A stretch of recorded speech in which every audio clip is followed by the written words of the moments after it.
Hello class, in this video we're going to be looking at chemical bonding.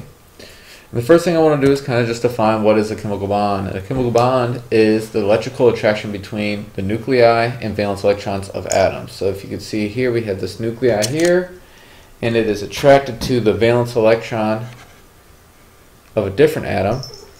And then we also have a nuclei here, and it's attracted to another valence electron from a different atom. So let's start with our first of the three bonds, metallic bond. And in a metallic bond you have the valence electrons, and they're just really moving around kind of freely. We kind of usually say this is a sea of electrons, S-E-A, sea of electrons, because the electrons are just flowing throughout all the atoms here.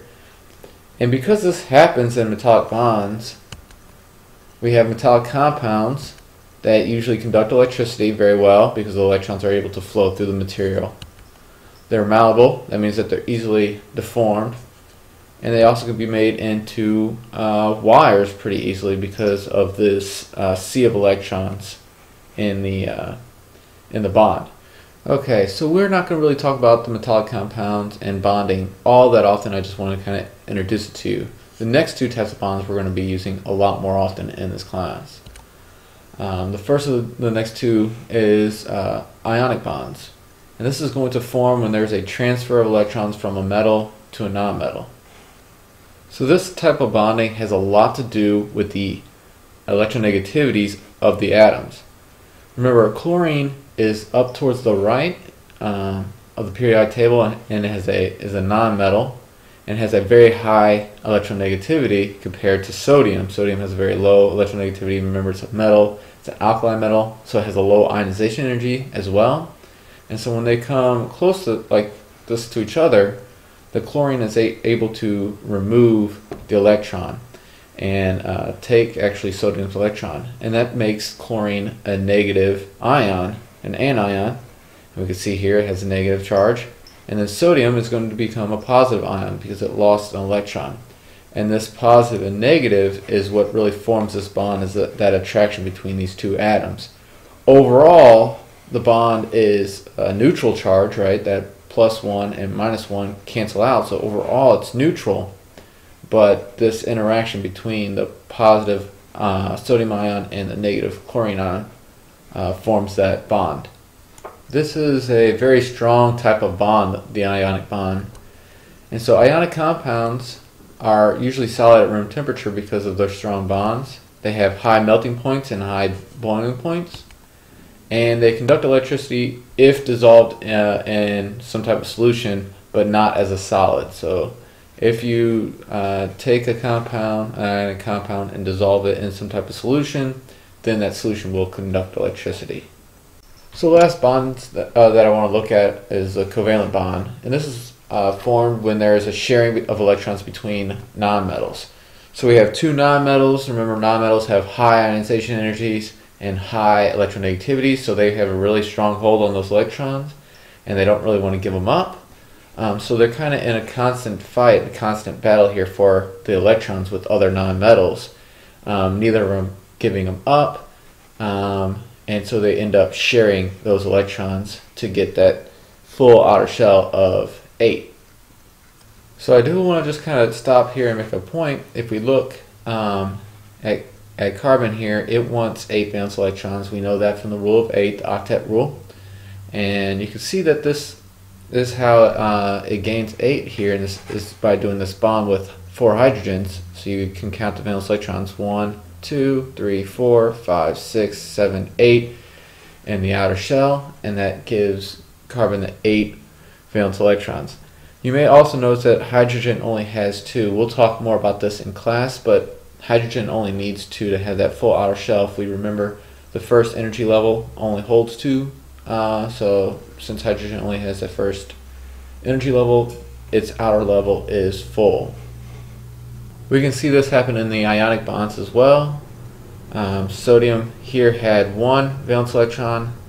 It loses that 1 and it transfers to chlorine. If it loses that 1, that last energy level just goes away, and then we have 1, 2, 3, 4, 5, 6, 7, 8 on sodium. And then chlorine, which had 7 to start with, took the one from sodium, and now it has 1, 2, 3, 4, 5, 6, 7, 8. And this is what's kind of driving this bonding, is that they want this full outer shell. The atoms want this full outer shell, and most of the times it's going to be 8, but we saw in hydrogen it can be 2 as well, if there's only one energy level. So back to covalent bonds and covalent compounds.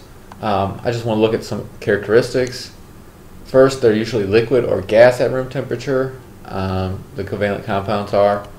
They have low melting points, low boiling points, and they do not conduct electricity dissolved or undissolved. That's one of the characteristics of covalent compounds. So covalent compounds are made of molecules, and ionic compounds are not. If we look, what is a molecule? A molecule is a neutral group of atoms held by covalent bonds. So if we look right here, this is a neutral group. Every atom here is neutral, and it's just one little group all held together by a covalent bond. If we look at ionic, this being chlorine and this being sodium, I know that because the chlorine atom is going to be bigger because it gained that electron, sodium is going to be smaller because it lost an electron, and these are the ions. So this sodium is negatively charged, and it's going to attract the positive sodiums, and that's how it kind of builds this crystal, and that's how these bonds are made in ionic compounds. It's not just one little group, it's all of these that are kind of attracted to each other because of the positive and negative charges that occur in ionic bonds. But that is not to say that a molecule can't have a slightly positive or slightly negative side. So let's take a look at what I mean by that. So there are two types of covalent bonds. There's the nonpolar and the polar covalent bond. So nonpolar covalent bond, electrons are shared equally. That means that you're going to have two atoms that are very, very close in electronegativities. So they both have a very strong hold on the electron, and one side is not pulling more than the other side.